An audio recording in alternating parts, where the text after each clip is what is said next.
Welcome to Electrochemistry, Section 5, Corrosion. Question number 59. What is corrosion? മെറ്റലുകൾ ദ്രവിച്ചു പോകാറുണ്ട്. ഇതിനെയാണ് corrosion എന്ന് പറയുന്നത്. ഡെഫിനിഷൻ നോക്കാം.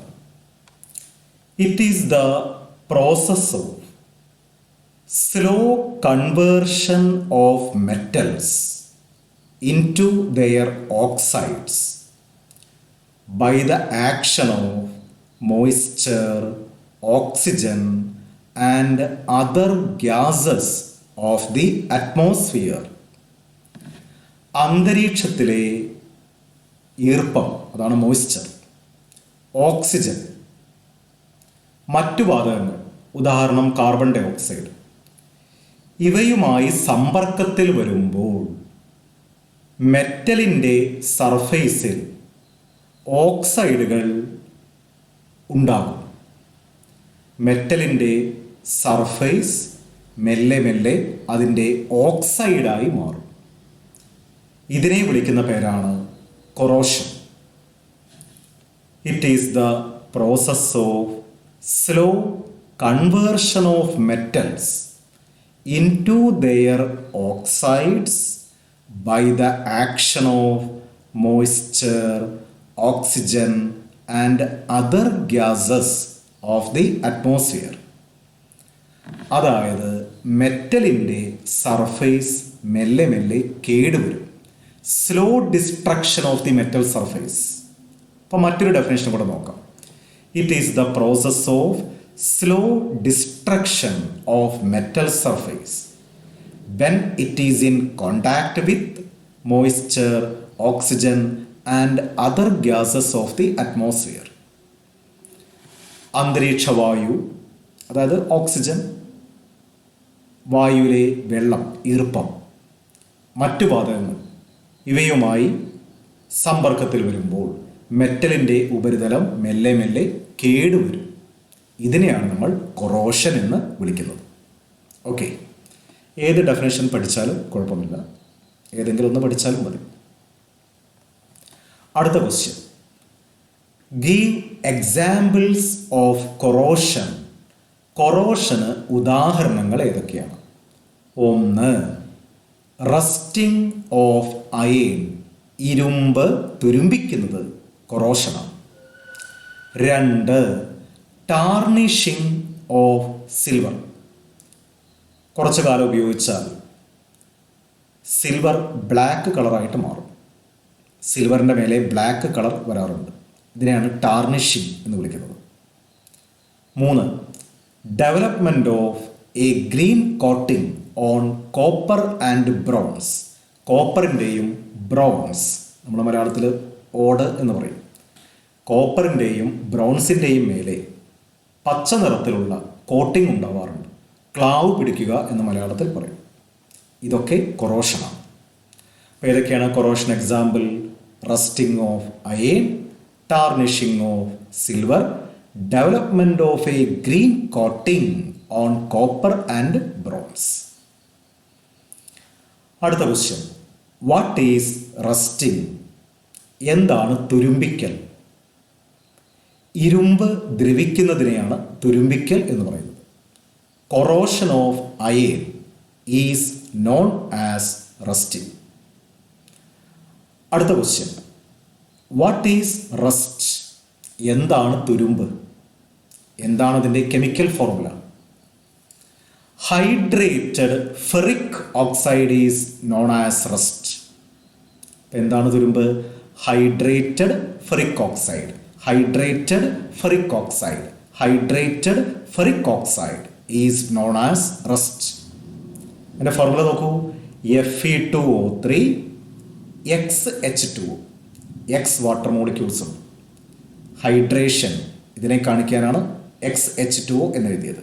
അപ്പോൾ ഹൈഡ്രേറ്റഡ് ഫെറിക് ഓക്സൈഡിനെ വിളിക്കുന്ന പേരാണ് തുരുമ്പ്, റസ്റ്റ്. അടുത്ത ക്വസ്റ്റ്യൻ നന്നായിട്ട് നോക്കണം. Give the mechanism of rusting. എങ്ങനെയാണ് തുരുമ്പിക്കൽ നടക്കുന്നത് നമുക്ക് നോക്കാം. A number of electrochemical cells are formed on the surface of iron. ഇരുമ്പിൻ്റെ മേലെ, ഇരുമ്പിൻ്റെ ഉപരിതലത്തിൽ ഒരുപാട് ഇലക്ട്രോ കെമിക്കൽ സെല്ലുകൾ രൂപീകരിക്കപ്പെടും. അതെങ്ങനെയാണ് ഉണ്ടാവുന്നത് നോക്കൂ. One part of iron acts as anode and other part acts as cathode. ഇരുമ്പിൻ്റെ ഒരു ഭാഗം ആനോഡായിട്ട് പ്രവർത്തിക്കും, മറ്റൊരു ഭാഗം കാഥോഡായിട്ട് പ്രവർത്തിക്കും. ഇപ്പം ആനോഡായി കാഥോഡായി. അപ്പം ആരാണ് ഇലക്ട്രോലൈറ്റ്? അന്തരീക്ഷ വായുവിലെ വെള്ളത്തിൽ കാർബൺ ഡൈ ഓക്സൈഡ് ഡിസോൾവ് ചെയ്യും. അന്തരീക്ഷ വായുവിലെ വെള്ളത്തിൽ, മോയ്സ്ചറിൽ കാർബൺ ഡൈ ഓക്സൈഡ് ഡിസോൾവ് ചെയ്യും. അങ്ങനെ കാർബോണിക് ആസിഡ് ഉണ്ടാവും, H2CO3. ഈ H2CO3 ആണ് electrolyte. Carbon dioxide dissolved in moisture acts as electrolyte. അതിനെയാണ് കാർബോണിക് ആസിഡ് എന്ന് പറയുന്നത്. ഇപ്പം ആനോഡായി, കാഥോഡായി, ഇലക്ട്രോലൈറ്റായി, അങ്ങനെ ഇലക്ട്രോ കെമിക്കൽ സെൽ ഉണ്ടായി. ഇത്തരത്തിലുള്ള ധാരാളം ഇലക്ട്രോ കെമിക്കൽ സെല്ലുകൾ അയണിൻ്റെ ഉപരിതലത്തിൽ ഉണ്ടാവും. ഈ സെല്ലുകളുടെ പ്രവർത്തന ഫലമായിട്ടാണ് തുരുമ്പുണ്ടാവുന്നത്. ഈ ഇലക്ട്രോ കെമിക്കൽ സെല്ലുകളുടെ പ്രവർത്തന ഫലമായിട്ടാണ് തുരുമ്പ് ഉണ്ടാവുന്നത്. ഒരു പോയിന്റ് ഇവിടെ നോക്കിക്കോളൂ. ഇലക്ട്രോലൈറ്റ് ആസിഡാണ്, കാർബോണിക് ആസിഡാണ്. ഇലക്ട്രോലൈറ്റ് ഇല്ലെങ്കിൽ തുരുമ്പിക്കൽ നടക്കില്ല. അപ്പോൾ തുരുമ്പിക്കൽ തടയാൻ ആൽക്കലി ഉപയോഗിച്ചാൽ മതി. ആൽക്കലിയുടെ പ്രസൻസിൽ ഇലക്ട്രോലൈറ്റ് നിർവീര്യമാക്കപ്പെടും. അതുകൊണ്ട് ആൽക്കലൈൻ മീഡിയത്തിൽ റസ്റ്റിംഗ് കുറവായിരിക്കും, കാരണം ഇലക്ട്രോലൈറ്റ് നശിച്ചു പോകും. അതൊരു പ്രധാനപ്പെട്ട ചോദ്യമാണ്, ശ്രദ്ധിക്കണം. തുരുമ്പിക്കൽ തടയാൻ ഉപയോഗിക്കുന്ന പല വാർണിഷുകളും ആൽക്കലൈൻ ആണ്. ഈ ആൽക്കലൈൻ മീഡിയം ഉണ്ടെങ്കിൽ ഇലക്ട്രോലൈറ്റ് നശിച്ചു പോകും. ഇലക്ട്രോലൈറ്റ് ഇല്ലെങ്കിൽ പിന്നെ തുരുമ്പിക്കൽ നടക്കില്ല, ഇലക്ട്രോ കെമിക്കൽ പ്രോസസ്സ് നടക്കില്ല. ഓക്കെ, ഇനി എന്തൊക്കെയാണ് പ്രവർത്തനങ്ങൾ? ആനോഡിൽ Fe2+ ഉണ്ടാവും. At anode Fe2+ is formed. ആനോഡിൽ Fe2+ ഉണ്ടാവും, ഫെറസ് അയോൺ ഉണ്ടാവും, which is then oxidised to Fe3+. Fe2+ Fe3+ ആയിട്ട് മാറും. ഏത് രൂപത്തിലാണ്? In the form of ferric oxide. അപ്പോൾ Fe3+ Fe2O3 എന്നുള്ള രൂപത്തിലാണ് നിൽക്കുന്നത്. എങ്ങനെയാണ്? By atmospheric oxygen. ഓക്സിജനുമായി പ്രവർത്തിച്ചിട്ടാണ് ഈ പ്രവർത്തനം നടക്കുന്നത്. Fe2+ ഓക്സിജനുമായി പ്രവർത്തിച്ച് Fe2O3 ആയിട്ട് മാറും. അതായത് ഫെറിക് ഓക്സൈഡ് ആയിട്ട് മാറും. ഫെറസ് അയോൺ ഫെറിക് ഓക്സൈഡ് ആയിട്ട് മാറും. ഇനി Fe2O3 formed reacts with water and get converted to rust. Fe2O3 വെള്ളവുമായി ചേർന്ന് തുരുമ്പ് ഉണ്ടാകും, ഹൈഡ്രേറ്റഡ് ഫെറിക് ഓക്സൈഡ് ഉണ്ടാകും. ഇതാണ് ഇതിൻ്റെ പ്രത്യേകത. പാനോഡിൽ Fe2+ ഉണ്ടാകും, അത് Fe3+ ആയിട്ട് മാറും ഓക്സിജൻ്റെ പ്രവർത്തനം കാരണം. അത് ഏത് രൂപത്തിലാണ് നിൽക്കുക? Fe2O3 എന്ന് പറയുന്ന രൂപത്തിലാണ് Fe3+ നിൽക്കുക. ഈ Fe2O3 വെള്ളവുമായി പ്രവർത്തിച്ചാണ് തുരുമ്പ് ഉണ്ടാകുന്നത്. ഓക്കെ, നേരത്തെ പറഞ്ഞ കാര്യം ഒന്ന് എഴുതിയിട്ടുണ്ട്. In alkaline medium rusting is prevented because it removes electrolyte. നേരത്തെ പറഞ്ഞതാണ്. Rusting is high in humid atmosphere. അന്തരീക്ഷ വായുവിൽ വെള്ളമുണ്ടെങ്കിൽ തുരുമ്പിക്കാനുള്ള സാധ്യത കൂടുതലാണ്, തുരുമ്പിക്കലിൻ്റെ റേറ്റ് കൂടും. ഉപ്പുവെള്ളമുണ്ടെങ്കിൽ ഇലക്ട്രോ കെമിക്കൽ പ്രോസസ്സ് വളരെ പെട്ടെന്ന് നടക്കും. അതുകൊണ്ട് ഉപ്പുവെള്ളത്തിൽ തുരുമ്പിക്കൽ കൂടുതലാണ്. പ്രസൻസ് ഓഫ് സോൾട്ട് വാട്ടർ, ഉപ്പ് തന്നെ ആയിക്കൊള്ളണമെന്നില്ല, ഏതെങ്കിലും സോൾട്ട് ആയാലും മതി. Presence of salt water increases rate of rusting because rate of reactions increase. അപ്പോൾ ഇലക്ട്രോ കെമിക്കൽ പ്രോസസ്സ് വേഗത്തിലാകും ഉപ്പുവെള്ളമാണെങ്കിൽ. അപ്പോൾ ഈ അഡീഷണൽ പോയിന്റുകൾ നോക്കി വയ്ക്കണം. ഇനി നമുക്കിതിലെ ഇക്വേഷൻസ് പരിചയപ്പെടാം.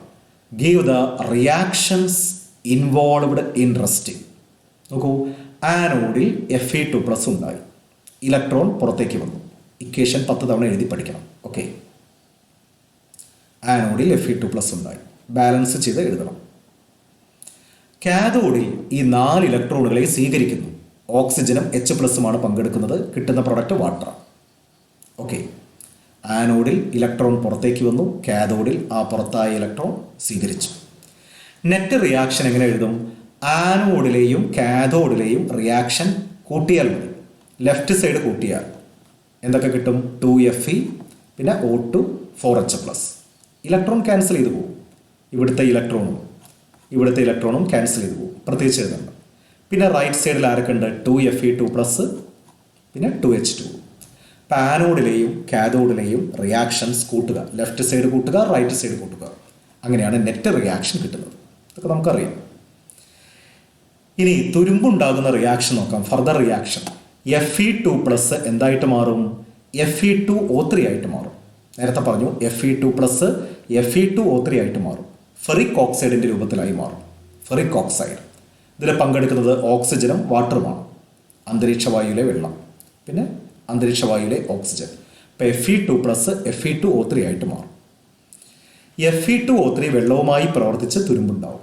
Fe2O3യും XH2O കണ്ടോ, Fe2O3യും വെള്ളവും തമ്മിൽ പ്രവർത്തിച്ചാണ് തുരുമ്പ് ഉണ്ടാകുന്നത്. ഇപ്പോൾ ഇക്വേഷൻ പ്രത്യേകം ശ്രദ്ധിക്കണം. Fe2+ Fe2O3 ആയിട്ട് മാറും. Fe2O3 വെള്ളവുമായി പ്രവർത്തിച്ച് തുരുമ്പായിട്ട് മാറും. ഓക്കെ, ഇപ്പോൾ ഇക്വേഷൻ നന്നായിട്ട് നോക്കി വയ്ക്കണം. തുരുമ്പിക്കലിൻ്റെ മെക്കാനിസം. ഓക്കെ, ഇവിടെ വാട്ടർ എന്നും കൂടി എഴുതാൻ വേണമെങ്കിൽ ആൻഡ് വാട്ടർ എന്നും കൂടെ വേണമെങ്കിൽ നമുക്ക് ചേർക്കാം. Fe2+ Fe2O3 ആയിട്ട് മാറുന്നത് ഓക്സിജൻ്റെയും വാട്ടറിൻ്റെയും പ്രവർത്തന ഫലമായിട്ടാണ്. ഓക്കെ, അങ്ങനെ ഒന്ന് ക്ലിയർ ആക്കിയിട്ട് എഴുതാം. കാരണം ഇക്വേഷനിൽ അങ്ങനെയാണ് നമ്മൾ കാണിച്ചിട്ടുള്ളത്. ഓക്കെ, Fe2+ ഓക്സിജൻ വാട്ടർ ഇവർ മൂന്നും പ്രവർത്തിച്ചിട്ടാണ് Fe2O3 ഉണ്ടാകുന്നത്. ഓക്കെ, ശരി. അപ്പോൾ ഇക്വേഷൻസ് 10 തവണ എഴുതി പഠിക്കണം. ഇങ്ങനെയാണ് തുരുമ്പ് ഉണ്ടാകുന്നത്. കൊറോഷൻ തടയാനുള്ള മാർഗങ്ങൾ എന്തൊക്കെയാണെന്ന് നോക്കാം. എങ്ങനെയാണ് കൊറോഷൻ, ദ്രവിക്കൽ തടയുന്നത് അല്ലെങ്കിൽ തുരുമ്പിക്കൽ തടയുന്നത്? അങ്ങനെ പഠിച്ചാലും മതി. ഒന്ന്, ബാരിയർ പ്രൊട്ടക്ഷൻ. മെറ്റലും അന്തരീക്ഷവായുവും തമ്മിൽ കാണാതിരിക്കാൻ ഒരു മതിൽ കെട്ടണം. ഒരു ബാരിയർ, ഒരു തടസ്സം വേണം. പെയിൻ്റ് അടിച്ചാൽ മതി, അല്ലെങ്കിൽ വെളിച്ചെണ്ണ പുരട്ടി വെച്ചാൽ മതി, ഓയിൽ, അല്ലെങ്കിൽ വാർണിഷസ് ഉപയോഗിക്കാം.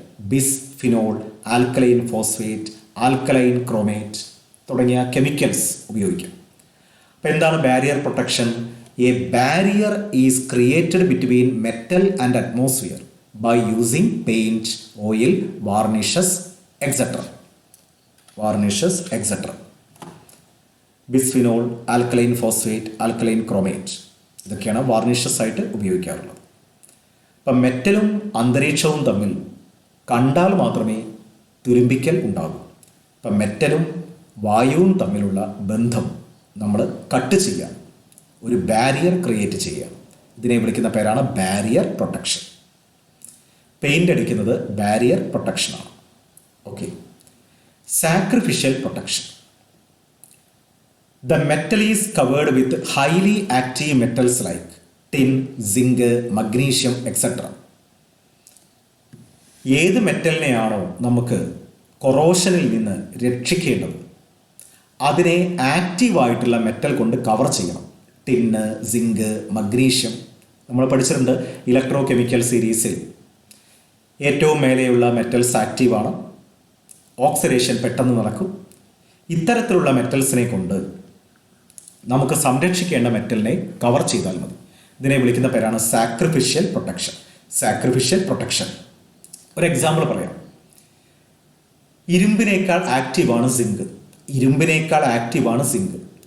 അപ്പോൾ ഇരുമ്പ് തുരുമ്പിക്കുന്നത് തടയാൻ സിങ്കിൻ്റെ ഒരു കോട്ടിംഗ് കൊടുത്താൽ മതി. ഇതിനെ ഗാൽവനൈസേഷൻ എന്ന് വിളിക്കും. അപ്പോൾ iron is prevented from rusting by covering with zinc. It is known as galvanisation. ഇത് ഒരു തരം സാക്രിഫിഷ്യൽ പ്രൊട്ടക്ഷനാണ്. ഓക്കെ, അപ്പോൾ the metal is covered with highly active metals like tin, zinc, magnesium etcetera. ഇരുമ്പിനെ സംരക്ഷിക്കാൻ സിങ്ക് ഉപയോഗിക്കും. ഇതിനെയാണ് ഗാൽവനൈസേഷൻ എന്ന് പറയുന്നത്. ഭൂമിയുടെ അടിയിലൂടെ പോകുന്ന ഇരുമ്പ് പൈപ്പുകൾ സിങ്കുമായി കണക്ഷൻ ഉണ്ടാക്കും. ഈ പൈപ്പിൻ്റെ തുരുമ്പിക്കൽ തടയാൻ വേണ്ടിയിട്ടാണ്. അല്ലെങ്കിൽ സിങ്ക് കോട്ട് ചെയ്ത ഇരുമ്പ് പൈപ്പുകൾ ഉപയോഗിക്കും. ഗാൽവനൈസ്ഡ് അയൺ പൈപ്പ് എന്നാണ് പറയുക, GVC, ഗാൽവനൈസ്ഡ് അയൺ പൈപ്പ്, പരസ്യത്തിലൊക്കെ കാണാം. അപ്പോൾ തുരുമ്പിക്കൽ അല്ലെങ്കിൽ കൊറോഷൻ തടയാൻ പ്രധാനമായിട്ടും 2 മാർഗ്ഗങ്ങളാണ്. ഒന്ന് ബാരിയർ പ്രൊട്ടക്ഷൻ, മറ്റൊന്ന് സാക്രിഫിഷ്യൽ പ്രൊട്ടക്ഷൻ. ഒന്ന് ബാരിയർ പ്രൊട്ടക്ഷൻ, മറ്റൊന്ന് സാക്രിഫിഷ്യൽ പ്രൊട്ടക്ഷൻ. രണ്ടും നന്നായിട്ട് നോക്കണം. ഇതോടുകൂടി നമ്മുടെ ഇലക്ട്രോ കെമിസ്ട്രി എന്ന് പറയുന്ന ചാപ്റ്റർ അവസാനിച്ചു. ഇനി ഇതിലെ ക്വസ്റ്റ്യൻ പേപ്പർ മാത്രമേ നമുക്ക് ചെയ്യേണ്ടൂ. അതും കൂടെ ചെയ്താൽ നമുക്ക് ഫുൾ മാർക്ക് കിട്ടും. നോട്ട് നന്നായിട്ട് എഴുതിയെടുക്കണം. Okay, by.